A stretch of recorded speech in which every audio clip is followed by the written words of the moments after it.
देखिए class 12th mathematics NCERT की book exercise 6.2 question number 8वां सवाल y is equal to x -2 और पूरे पर होल स्क्वायर लिखा हुआ है। कह रहा है कि इस फलन के वर्धमान होने के लिए x का मान निकालिए। हमको x का मान निकालना है कि x के किन मानों पर यह फलन वर्धमान होगा। तो देखिए पहला काम तो हमको डिफरेंशिएशन इसका करना ही करना पड़ेगा। सीधे इसको डिफरेंशिएट करो, dy by dx is equal to, इसको देखिए हम इस तरह लिख सकते हैं D by D X of, ये दोनों पर जब स्क्वायर है तो इसको एक्स स्क्वायर और x -2 का स्क्वायर अलग अलग लिख दें। इस पर भी स्क्वायर लगा दिया, इस पर भी स्क्वायर लगा दिया। अब इसको गुणा वाले मेथड से एक्स स्क्वायर ऐसे लिखा रहेगा D by D X of x -2 का स्क्वायर प्लस x -2 का स्क्वायर ऐसे लिखा रहेगा D by D X of x square. एक पद का हम डिफरेंशिएशन करते हैं, दूसरे को ऐसे ही लिखा रहने देते हैं। एक्स स्क्वायर देखिए ये ऐसे ही नहीं, ये ब्रैकेट लगाने की कोई जरूरत नहीं है। ये पहला पद लिखा हुआ है, दूसरे पद का अवकलन कर दिया, प्लस दूसरा पद लिखा हुआ है, पहले पद का अवकलन कर दिया। अब देखिए एक्स स्क्वायर ये ऐसे लिखा हुआ, ऐसे लिखा रहेगा। जब इसका हम अवकलन करेंगे, इसको डिफरेंशिएट करेंगे तो दो पहले आ जाएगा 2x -2। अब x -2 को दोबारा डिफरेंशिएट करेंगे तो x का 1 हो जाएगा, दो कांस्टेंट है इसका 0 हो जाएगा तो 1 आएगा। 1 मल्टीप्लिकेशन में नहीं लिखा जाता है। प्लस x -2 का होल स्क्वायर देखिए ये ऐसे लिखा रहेगा। इसको डिफरेंशिएट करेंगे तो कितना आएगा 2x। अब इसमें हम देखिए x -2 यहां भी है, x -2 यहां भी है, यहां दो घात है, यहां एक घात है, तो x -2 कॉमन ले लेंगे। दो दोनों में है, दो भी कॉमन ले लेंगे। यहां पर x है, यहां पर x स्क्वायर है, x भी कॉमन ले लेंगे। तो कॉमन क्या लेंगे 2x x -2, इतना हमने कॉमन ले लिया। 2 कॉमन ले लिया, x -2 कॉमन ले लिया, x स्क्वायर से x कॉमन ले लिया, x बचेगा यहाँ x प्लस देखिए 2x कॉमन ले चुके हैं। x -2 पर दो घात है, एक घात कॉमन लिया है तो केवल x -2 बचेगा। अब इसको हम लिख सकते हैं 2x x -2, x और x 2x -2। अब देखिए इसमें दो कॉमन ले लें तो 2x x -2, 2 कॉमन लिया तो हो जाएगा x -1, 2 दूनी 4, ये हो जाएगा 4x x -2 x -1। ये हमारा क्या आ रहा है dy बाई डी एक्स। देखिए अभी तक ये हमने केवल इसको डिफरेंशिएट किया। डिफरेंशिएट करने के बाद क्या करेंगे, हमको x का मान निकालना है कि x के किन मानों पर ये हमारा फलन वर्धमान होगा। तो dy बाई डी एक्स का मान 0 रख करके हम इससे x का मान निकाल लें। अगर इसको हम 0 लिखेंगे तो देखिए 0 बराबर 4x x -2 x -1। अब यहां पर कंडीशन क्या है कि या तो x 0 है या x -2 0 है या x -1 0 है। इनमें से कोई एक 0 है जिसकी वजह से ये पूरा 0 हो रहा है। तो या तो x is equal to 0, x -2 is equal to 0 अगर हम कहते हैं तो इसका मतलब कि x इज इक्वल टू 2, और अगर हम x -1 इज इक्वल टू 0 कहते हैं तो x का मान हो जाएगा 1।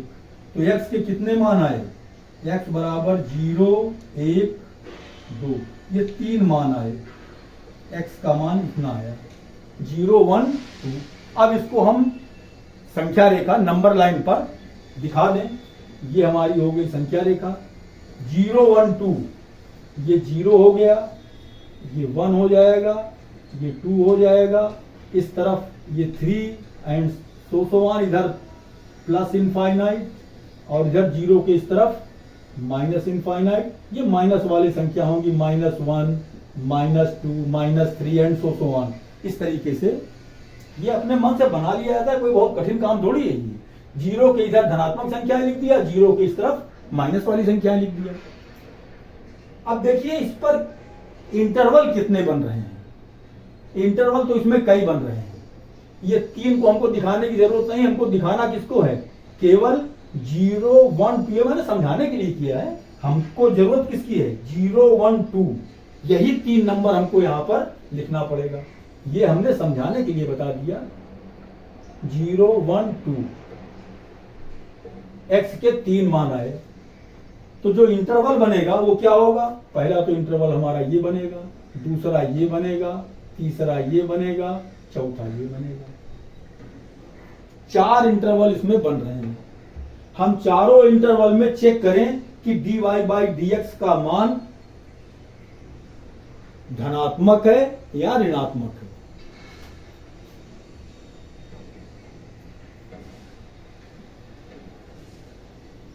अंतराल, हम पहले अंतराल ही लिख लें आसानी के लिए। अंतराल माइनस इनफाइनाइट से 0, माइनस इनफाइनाइट से 0, 0 से 1, 1 से 2 और 2 से इनफाइनाइट, इतने अंतराल बने। हर अंतराल में हमको चेक करना पड़ेगा। dy/dx हमारा क्या है, dy/dx हमारा है 4x, x माइनस 2 और x माइनस 1। ये है हमारा dy/dx। इसी dy/dx का नेचर देखेंगे हम हर अंतराल में। जरा सा देखिए, माइनस इनफाइनाइट से 0, इसका मतलब क्या हुआ, इसका मतलब यह हुआ कि 0 से छोटी संख्याएं। माइनस इनफाइनाइट से 0 का मतलब, इस अंतराल का मतलब क्या हुआ, अंतराल माइनस इनफाइनाइट से 0 पर, ये आपने लिख दिया फेयर पर। अब इसको थोड़ा रफ कीजिए।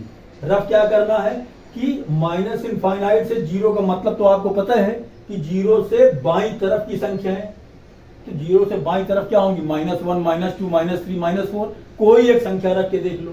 इसमें अगर हमने मान लो यहां पर रखा x = 0 से इधर माइनस में, चलो -1 ही लिख दिया, बिल्कुल जस्ट 0 के बगल वाला -1 लिखा, तो इसका मान क्या होगा, 4 × -1। ये 4x है तो x का मान -1 लिखा। ये x -2 है तो -1 -2 लिख दिया, x का मान -1, x -1 है, -1 हो जाएगा। जहां जहां x लिखा था वहां वहां हमने dy/dx में x का मान -1 लिख दिया। अब देखिए 4 का -1 से करेंगे तो आएगा -4 गुणा -1 -2 कितना हो जाएगा, -3 गुणा -1 -2। तीनों का गुणा करेंगे तो इनका दोनों का जब गुणा करेंगे तो माइनस से माइनस प्लस हो जाएगा और ये माइनस रहेगा हमारा। तो कुल कितना आएगा गुणा करने पर, 3 बार माइनस आ रहा है गुणा करने पर, तो 2 बार तो गुणा करेंगे माइनस का माइनस है तो प्लस हो जाएगा, लेकिन तीसरी बार करेंगे तो माइनस रहेगा। इसका मतलब कि 0 से छोटी संख्याओं के लिए या 0 से माइनस इनफाइनाइट से 0 इस अंतराल में ये ह्रासमान होगा। और सवाल में उसने कहा है वर्धमान निकालना, तो इससे हमारा कोई मतलब नहीं है। ये बात समझ में आ जानी चाहिए कि इस अंतराल पर क्या होगा, ह्रासमान, फलन ह्रासमान होगा। अब चलिए दूसरा अंतराल ले लें, 0 से 1। अंतराल 0, 1, इस अंतराल पर जरा चेक कर लो। देखिए इस अंतराल पर क्या होगा, 0 से 1 के बीच की कोई एक संख्या ले लो तो पहली बात तो धनात्मक होगी वो। 0 से 1 के बीच में चाहे 0.1 हो, 0.2 हो, 0.3 हो, 0.4 हो, 0.9 हो, जो भी होगी वो धनात्मक होगी। चलिए हमने 0.5 ले लिया, 0.5 ले लिया हमने। अब इसमें मान रख के देखो 4x x minus 2 x minus 1, x is equal to क्या रख के हम चेक करें, लेकिन रफ काम है ये, x इज इक्वल टू 0.5 रखा हमने, तो 4x है, 4 इंटू 0.5, 4 इंटू 0.5, ब्रैकेट में x का मान 0.5 माइनस 2 और 0.5 माइनस 1, 4 पंचे 20, ये आएगा 2.0, 4 का 5.5 से गुणा करेंगे, 4 पंचे 20, 0.1 अंतर, 0.5 माइनस 2, देखिए दो बड़ी संख्या है, ऋण में है, और ये 5 हमारा 0.5 धन में है। जब घटाएंगे तो 2 में से 0.5 घटाएंगे तो आएगा 1.5 ऋण में आएगा, माइनस में, माइनस 1.5 आएगा। यहां भी 1 माइनस में है, 0.5 हमारा प्लस में है, जब घटाएंगे तो माइनस में आएगा, माइनस में 0.5। अब देखिए 2 बार ये माइनस आया है, 2 बार माइनस आया है, तो ये क्या होगा, प्लस में, और उसका जब 2 से गुणा करेंगे तो क्या होगा, धनात्मक। 0 से 1 के बीच में इस अंतराल में क्या होगा, वर्धमान होगा, पॉजिटिव आ रहा है। अंतराल में dy by dx greater than 0, 0 से बड़ा है, धनात्मक है, अतः फलन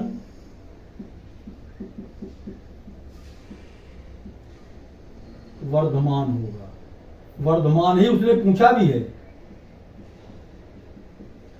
अब देखिए 0 से 1 का मतलब क्या हुआ कि x का मान 0 से बड़ा होगा और 1 से छोटा होगा। देखिए ये जो छोटा ब्रैकेट लगाया जाता है, इसमें क्या होता है, इन संख्याओं को काउंट नहीं किया जाता, न 0 काउंट करेंगे न 1 काउंट करेंगे। तो x का मान क्या आया, 0 से बड़ा और 1 से छोटा। 0 से बड़ा होगा, 0 और 1 के बीच की संख्याओं को हम क्या कहेंगे, 0 से बड़ी और 1 से छोटी। तो एक आंसर हमारा ये आ गया, 0 से बड़ा x का मान। उसने पूछा x का मान बताइए, तो उसने अंतराल नहीं कहा। देखिए अंतराल से ही तो ये निकलेगा। अंतराल हमने निकाला 0 से 1 अंतराल में ये वर्धमान हो रहा है। अब 0 से 1 अंतराल का मतलब क्या हुआ कि x का मान 0 से बड़ा और 1 से छोटा होगा, तब ये वर्धमान होगा। अब चलिए 1 से 2 के बीच में ले लीजिए, 1 से 2 के बीच में अंतराल 1 2, ये भी अंतराल देखिए 1 2 है। तो 1 से बड़ा हो और 2 से छोटा हो तो हमने 1.5 ले लिया, 1.5 ले लिया, 1.5 ले लिया। तो dy बाई dx का मान क्या होगा, dy बाई dx का मान क्या हो रहा है, देखिए ये 4x है, x माइनस 2 x माइनस 1। हम अगर 1.5 ले लें तो 4 इंटू 1.5 और ये ब्रैकेट में 1.5 माइनस 2, 1.5 माइनस 1। x का मान हमने 0 से 1 से 2 के बीच में लिया है, तो 1 से 2 के बीच में क्या हमने 1.5 ले लिया, 1.5। अब ये हो जाएगा 15 चौको 60, 6.06 आ जाएगा। इस ब्रैकेट में 1.5 माइनस 2, देखिए माइनस 2 बड़ा है, 1.5 छोटा है, घटाएंगे तो 0.5 आएगा, लेकिन माइनस में आएगा, माइनस में आएगा 0.5। और 1.5 से 1 हम माइनस घटाएंगे तो आएगा हमारा 0.5 धन में आएगा। तो देखिए ये धनात्मक है, ये धनात्मक है, एक ऋणात्मक है, तो क्या आएगा, निगेटिव आएगा। इसका मतलब कि 1 से 2 अंतराल जो आ रहा है हमारा, इसमें निगेटिव आ रहा है, तो ये हमारा काउंट नहीं होगा। हमको चाहिए केवल वर्धमान के लिए, और 1 और 2 के बीच में ये ह्रासमान होगा। चलिए ये इसमें 1 2 में fx का मान या dy बाई dx का मान लेस देन 0, निगेटिव आ रहा है तो लेस देन 0, ह्रासमान। अब देखिए 2 से इनफाइनाइट चेक कर लें।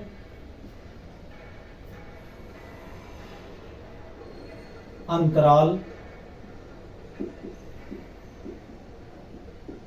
2 से इनफाइनाइट में क्या होगा, 2 से बड़ी संख्या 3, 4, 5, 6, 7, 8 कुछ भी ले ले तो dy/dx का मान क्या होगा, ऐसे ही दिखाई पड़ रहा है कि x का मान अगर 2 से बड़ा ले लेंगे, 3 ले लिया, 4 ले लिया, मान लो हमने 3 ले लिया तो यहाँ 3 आएगा, 3 में से 2 घटाएंगे 1 धन में आएगा, 3 में से 1 घटाएंगे 2, ये भी धन में आएगा, तो ये भी धन में आएगा, ये भी धन में आएगा, ये भी धन में आएगा, सब पॉजिटिव है तो क्या होगा, सब पॉजिटिव आएगा।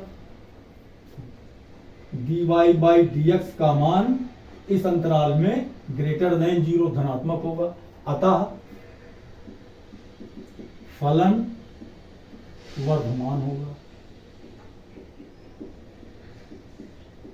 अब उसने कहा है कि x के किन मानों के लिए, तो देखिए x का मान तो 1 होगा, आंसर हमारा इस तरह लिखा जाएगा, इसका आंसर x का मान 1 से छोटा और 0 से बड़ा,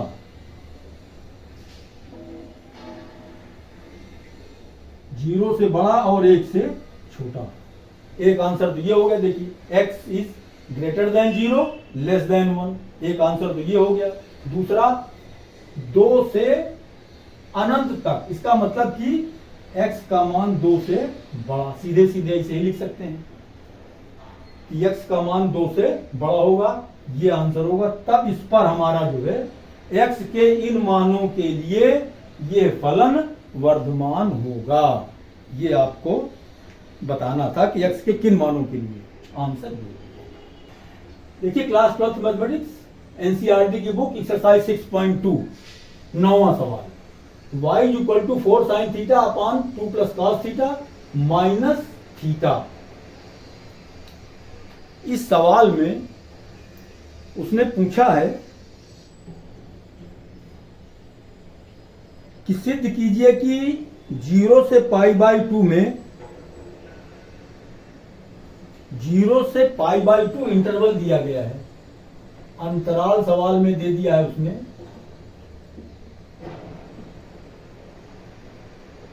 0 से π/2 और ये बड़ा ब्रैकेट लगा है, इसका मतलब हम 0 भी ले सकते हैं और π/2 भी ले सकते हैं, दोनों स्थितियां हैं। में कह रहा है कि ये फलन वर्धमान है, इस फलन के वर्धमान होने की बात कही है सवाल में उसने। चलिए पहला काम तो वही है, क्योंकि ये फलन हमारा थीटा में है इसलिए इसको हम थीटा के सापेक्ष डिफरेंशिएट करेंगे, थीटा के सापेक्ष दोनों पक्षों का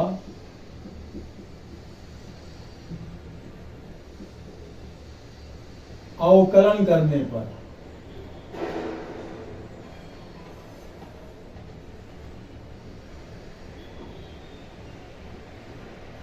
ये हमारा हो जाएगा dy/d थीटा इक्वल टू, देखिए जब इसको हम डिफरेंशिएट करेंगे तो भाग विधि से हर में जो कुछ लिखा हुआ है 2 + cos थीटा ये ऐसे लिखा रहेगा, इसका स्क्वायर कर देंगे। यहां पर हर ऐसे ही लिखा जाता है, डिनोमिनेटर ऐसे लिख दिया जाता है, dy/d theta of 4 sin theta, अंश का अवकलन किया गया, माइनस अब की बार अंश ऐसे ही लिखा हुआ है 4 sin थीटा और dy/d थीटा 2 + cos थीटा। ये हमारा डिफरेंशिएशन वाला फार्मूला अप्लाई हो गया, इक्वल टू, अब देखिए जब इसको डिफरेंशिएट तो 2 + cos थीटा तो ऐसे ही लिखा है, ये 2 + cos थीटा ऐसे ही लिखा है, 4 sin थीटा का डिफरेंशिएशन क्या होगा, 4 कांस्टेंट है, गुणा में ऐसे ही लिखा रहेगा, sin थीटा का cos थीटा हो जाएगा,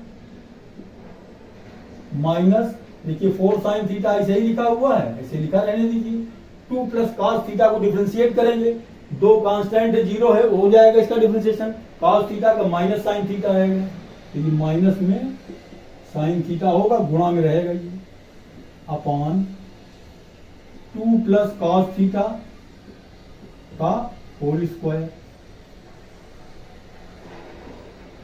इज इक्वल टू, देखिए 2 प्लस कॉस थीटा का होल स्क्वायर, तो जो हर में लिखा हुआ है इसे लिखा रहेगा।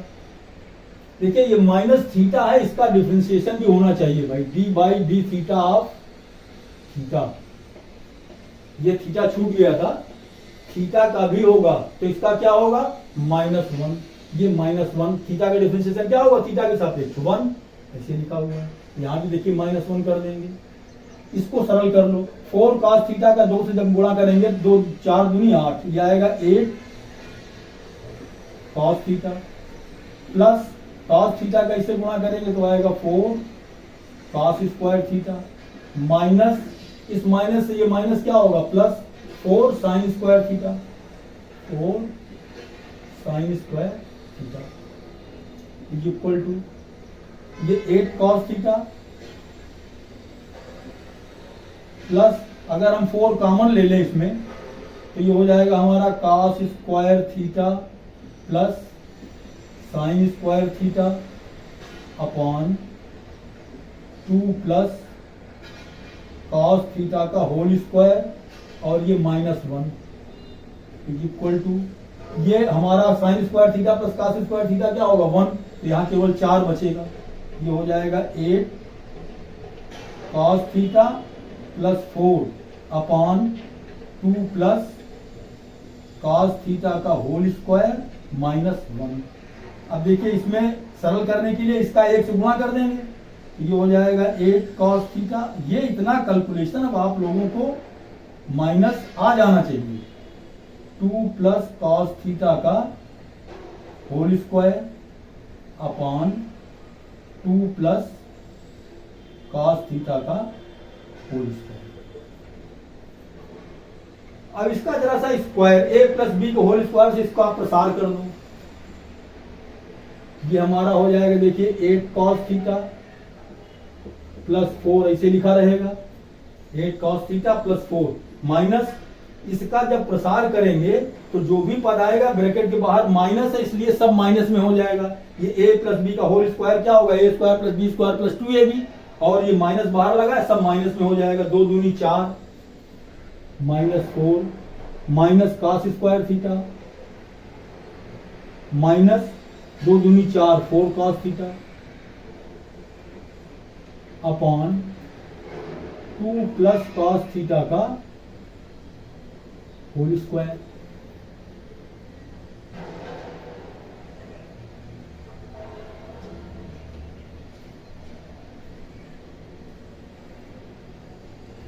अब देखिए इसमें क्या कैंसिल होगा, ये +4 -4 कैंसिल हो जाएगा, आ रहा है कि नहीं आ रहा है इसमें,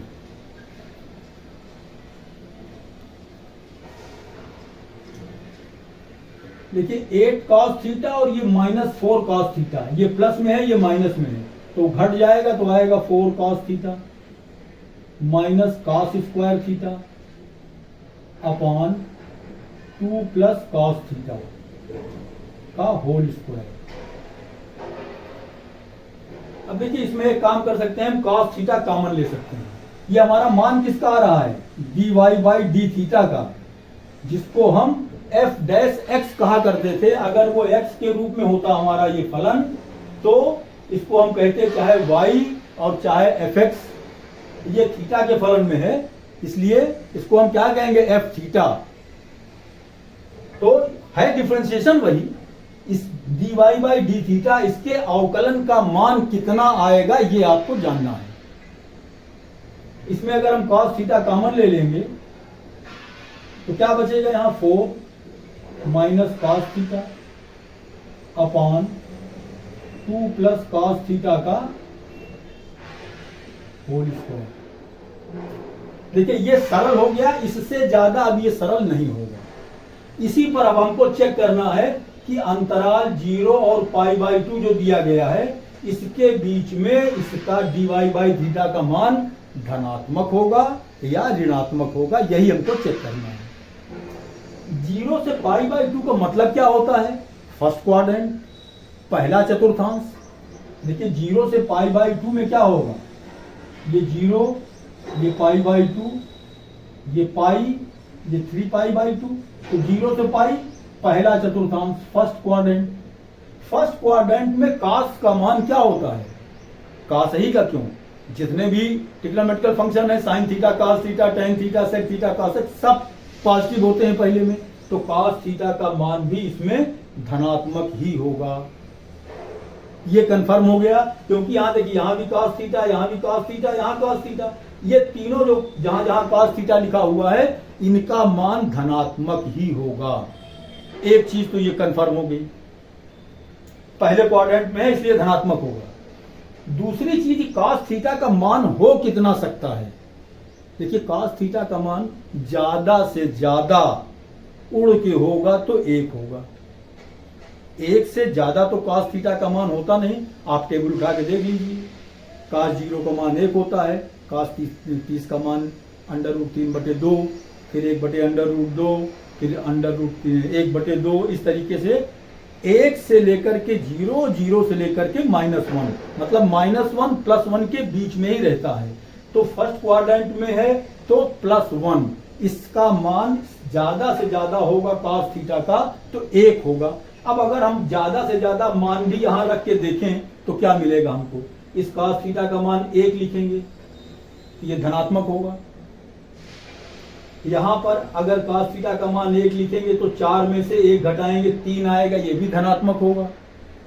यहां पर कास थीटा का मान 1 लिखेंगे, 2 धन 1 3 आएगा, स्क्वायर करेंगे 9, ये भी धन में होगा।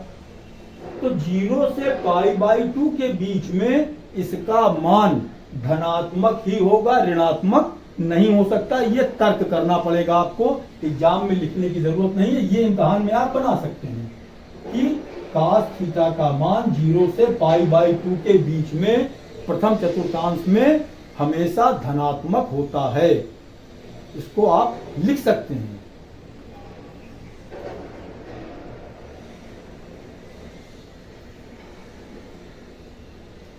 अंतराल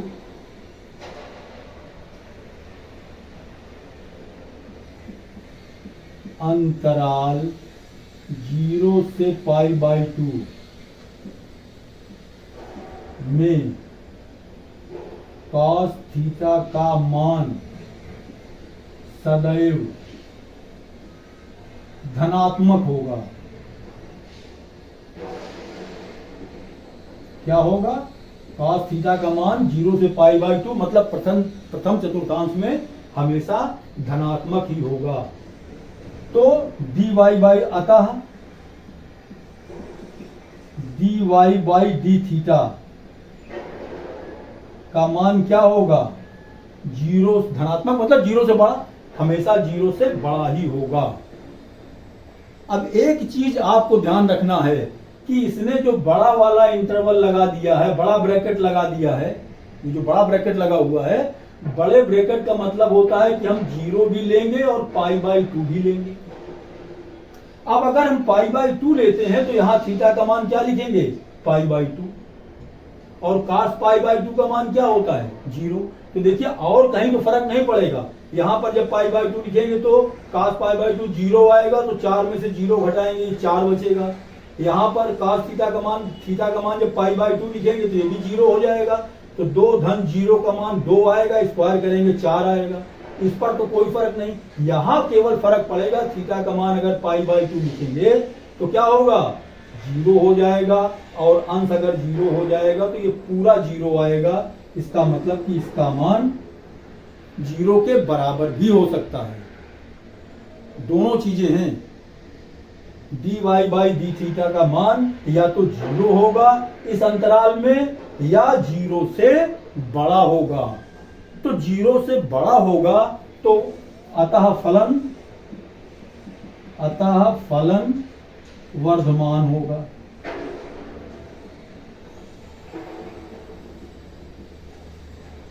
अब देखिए, यहां पर अगर उसने निरंतर वर्धमान कहा होता तो न होता। क्यों? क्योंकि ये 0 के बराबर भी हो रहा है। केवल अगर ग्रेटर देन 0 हो, केवल 0 से बड़ा हो, केवल धनात्मक हो, तब निरंतर वर्धमान होता है, उसको आप वर्धमान भी कह सकते हो। निरंतर का प्रयोग न किया जाए कोई फर्क नहीं पड़ता, लेकिन अगर निरंतर कहा गया है तब आपको इस बात का ध्यान देना पड़ेगा। तो यहाँ पर उसने निरंतर कहा नहीं है, केवल वर्धमान कहा है, इसलिए आप कह सकते हो कि ये वर्धमान होगा। निरंतर वर्धमान कहा होता तो कहना पड़ता कि निरंतर वर्धमान नहीं होगा। अतः फलन वर्धमान होगा। बस यही आपको प्रूव करना था कि इस इंटरवल में 0 से π/2। अब ये अगर मंझला वो वाला छोटा वाला ब्रैकेट लगा होता तो फिर ये समस्या ना आती, क्योंकि उसमें 0 और π/2 दोनों नहीं लेना पड़ता, उसको छोड़ करके उसके बीच के मान हम लेते। तो इस तरीके से ये सवाल नंबर आपका 9वां कंप्लीट हो गया। देखिए क्लास 12 मैथमेटिक्स एनसीईआरटी एक्सरसाइज 6.2 10वां सवाल। सिद्ध कीजिए कि लघुगणकीय फलन 0 से इनफाइनाइट इस इंटरवल में वर्धमान फलन है। कोई भी लघुगणकीय फलन हमने मान लिया, माना लघुगणकीय फलन f(x) = log x। कोई भी फलन मान लिया, f(x) = जब मानना है तो सबसे सरल वाला मान लें, f(x) = log x। अब कह रहा है कि ये इस इंटरवल में वर्धमान फलन है, तो भाई वर्धमान निकालने के लिए क्या करना पड़ेगा, इसको डिफरेंशिएट करना पड़ेगा।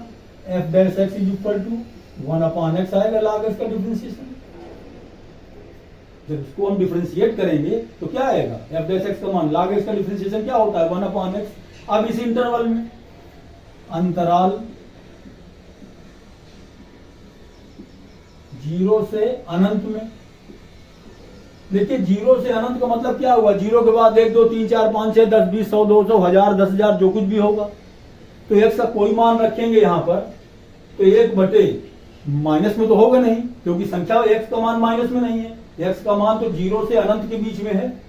अगर नंबर रेखा पर हम 0 ले लें, ये प्लस इनफाइनाइट ले लें, ये माइनस इनफाइनाइट ले लें, तो हमारा अंतराल तो यही है 0 से इनफाइनाइट, इसी अंतराल की बात कर रहा है। 0 से इनफाइनाइट का मतलब ये वाला अंतराल। अब इसमें कौन सी संख्याएं होंगी, सब धनात्मक होंगी, तो 1 के नीचे हर में कोई भी धन की संख्या लिखो, चाहे करोड़ में लिख दोगे, इसका मान ऋणात्मक नहीं हो सकता, हमेशा क्या होगा, इसका मान धनात्मक होगा। अंतराल इतने में f(x) > 0 धनात्मक होगा। अतः लघुगणकीय फलन, या फलन लिखो सीधे सीधे, अतः फलन कह रहा है लघुगणकीय फलन, वही मतलब हुआ। अतः लघुगणकीय फलन अंतराल 0 से इनफाइनाइट में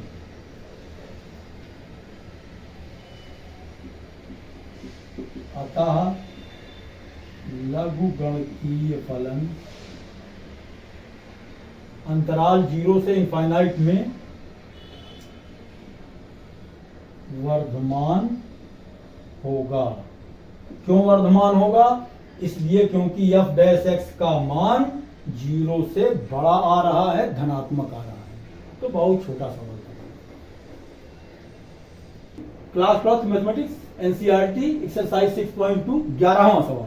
कह रहा सिद्ध कीजिए, अंतराल दिया गया है -1 1 में f(x) = x² - x + 1 प्रदत्त फलन वर्धमान है। इस फलन के बारे में कह रहा है सिद्ध करो कि ये फलन वर्धमान है।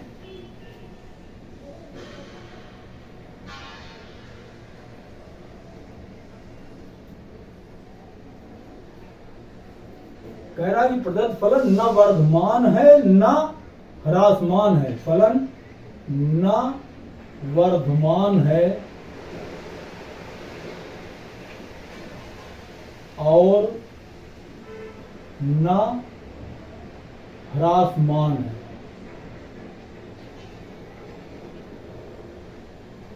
देखिए सवाल को थोड़ा सा समझने की जरूरत है। ये फलन दिया गया है, कह रहा है कि ये फलन इस इंटरवल में -1 से 1 इस इंटरवल में कह रहा है कि ना ये वर्धमान है ना ह्रासमान है। तो पहले इसको डिफरेंशिएट करके देखें क्या आता है। 11वां सवाल है ये, question number 11, solution. fx is equal to x square minus X plus 1। f dash x क्या होगा? 2x minus 1। ये हमारा f डैश x का मान आ गया। जरा सा इसी का मान f डैश x का मान हम देख लें कि इस इंटरवल में क्या होगा, ये तो हमको देखना है। तो देखिए -1 से +1 के बीच में ये हमारा -1 और ये +1, इसके बीच की संख्याएं हमको लेना है। तो -1 से +1 के बीच क्या होगा? यहाँ 0 भी तो होगा भाई, ये 0 इधर +1 इधर -1, तो हमको तो ये चाहिए -1 से +1।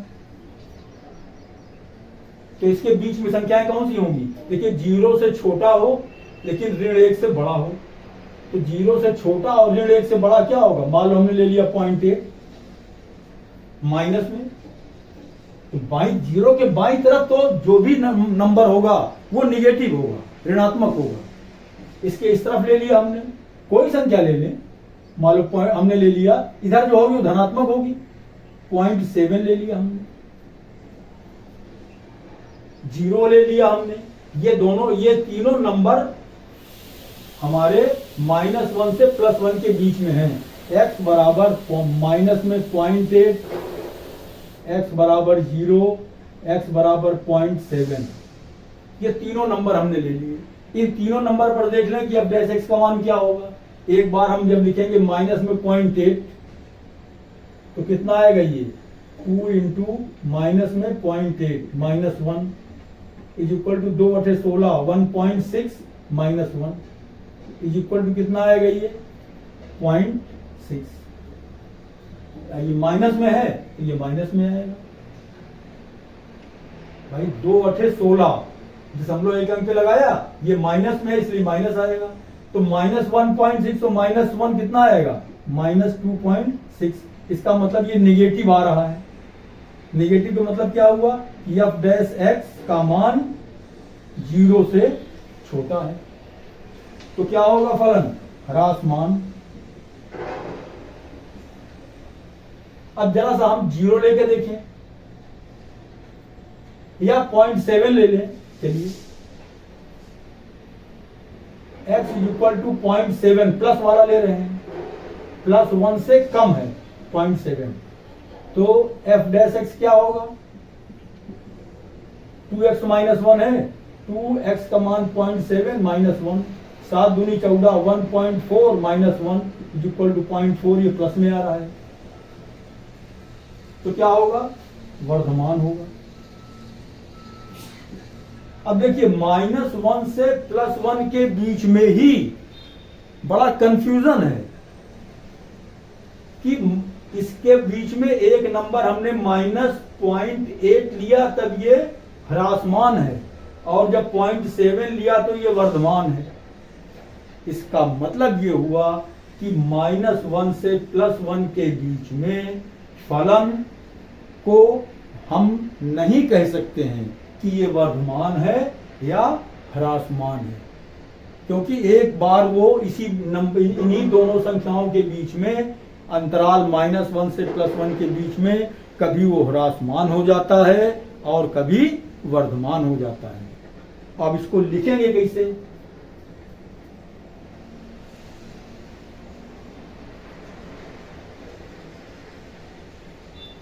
अंतराल -1 से +1 के बीच में f डैश x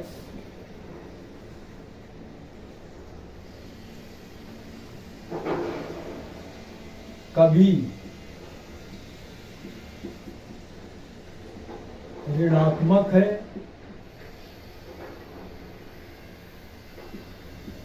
तो किसी मान के लिए, किसी मान पर धनात्मक है। अतः हम कह सकते हैं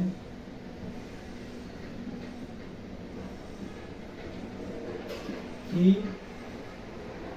अंतराल -1 में फलन न वर्धमान है और न ही ह्रासमान। दोनों स्थितियां हैं। देखिए, किसी नंबर पर बीच में कोई संख्या लेते हैं तो ऋणात्मक आता है f डैश x का मान। f डैश x किसी मान पर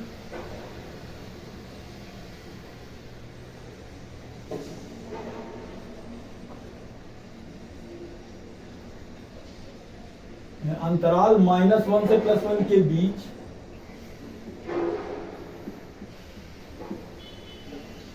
किन्हीं मानों के लिए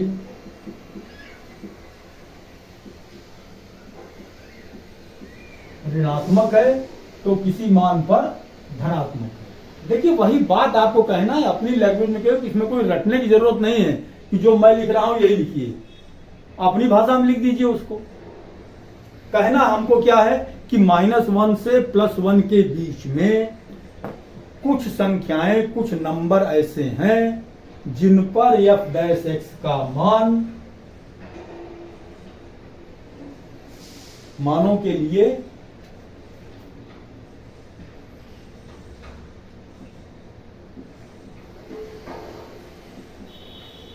f डैश x का मान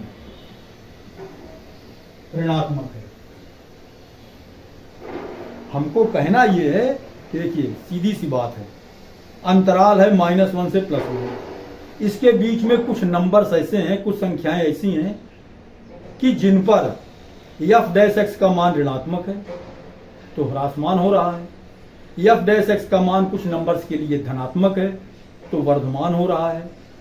तो हम निश्चित रूप से नहीं कह सकते कि इस अंतराल -1 से +1 के बीच में फलन का मान वर्धमान होगा या ह्रासमान होगा। बस कुल मिलाकर के इतनी बात कहना है। और देखिए, इसको लगाने का दूसरा तरीका,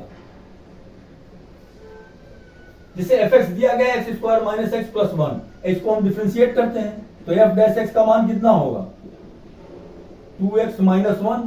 x का मान निकालने के लिए क्या करना पड़ता है, f डैश x को हम 0 लिखते हैं तो इसको हमने 0 लिख दिया, तो ये हमारा हो जाएगा 2x - 1 = 0 या 2x = 1, x = 1/2। x का जो भी मान आता है उसको हम संख्या रेखा नंबर लाइन पर लिख लेते हैं। चलिए, हमने ये नंबर लाइन ले लिया, ये हमारा हो गया 1/2। अब हमको देखना कहां पर है, कह रहा है कि -1 से +1 के बीच में ये फलन वर्धमान है, न वर्धमान है, न ह्रासमान है। इंटरवल दिया गया है, ये 1/2 तो हमने x का मान इससे निकाला, लेकिन इंटरवल क्या है, अंतराल है -1 से, तो देखिए -1 किधर होगा, इस तरफ होगा, ये हमारा हो गया -1, +1 किधर होगा, इस तरफ होगा, ये +1 हो गया। इस इंटरवल की बात की जा रही है। तो यहां पर देखिए 1/2 दो इंटरवल बना रहा है इसी को। ये जो हमारा इंटरवल दिया गया है -1 से +1, इसको दो भाग में बांट दिया गया। एक हमारा इंटरवल हो गया ये -1 1/2 और दूसरा इंटरवल हो गया 1/2 1। अगर हम इस इंटरवल की बात करें कि इस इंटरवल पर, इस अंतराल पर f डैश x का मान क्या होगा, धनात्मक होगा या ऋणात्मक होगा। अंतराल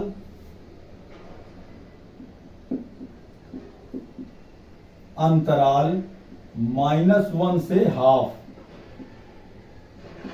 में एफ डैश एक्स का मान 0 से कम होगा।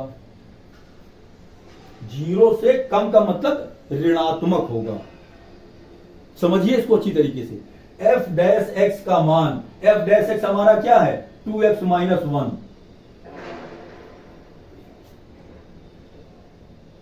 एक बार और चाहे आप लिख दीजिए, F dash x is equal to 2x minus 1। फिर लिखिए F dash x is less than 0। क्यों लेस देन 0 होगा? आप इसको जान भी लीजिए। इसमें इसके बीच का कोई एक अंक ले लीजिए, कोई एक नंबर ले लीजिए, कोई एक संख्या ले लीजिए। 1/2 से कम, 1/2 का मतलब होता है 0.5। तो 0.5 से कम अगर हम कोई संख्या लेंगे तो कितनी होगी? 0.4, 0.3, कुछ भी होगा। तो एफ डैश एक्स बराबर है 2x माइनस 1 अगर हमने ले लिया x बराबर 0.4। इसके बीच का एक अंक ले लिया हमने 0.4। तो एफ डैश एक्स का मान क्या होगा? 2 गुणा 0.4 माइनस 1, 4 दूनी 8, 0.8 माइनस 1। अब देखिए एक बड़ी संख्या है, 8 छोटा, ये 0.8 कम है उससे। 1 में से 8 घटाएंगे तो आएगा 0.2, लेकिन माइनस में आएगा। चाहे जो अंक आप इसके बीच में लीजिए, -1 से 1/2 के बीच में जो भी आप संख्या लेंगे उसके लिए एफ डैश एक्स का मान ऋणात्मक आएगा, मतलब 0 से छोटा होगा। अतः फलन ह्रासमान है, ह्रासमान है। अंतराल इसमें 1 से 1/2 में। अब देखिए इस अंतराल में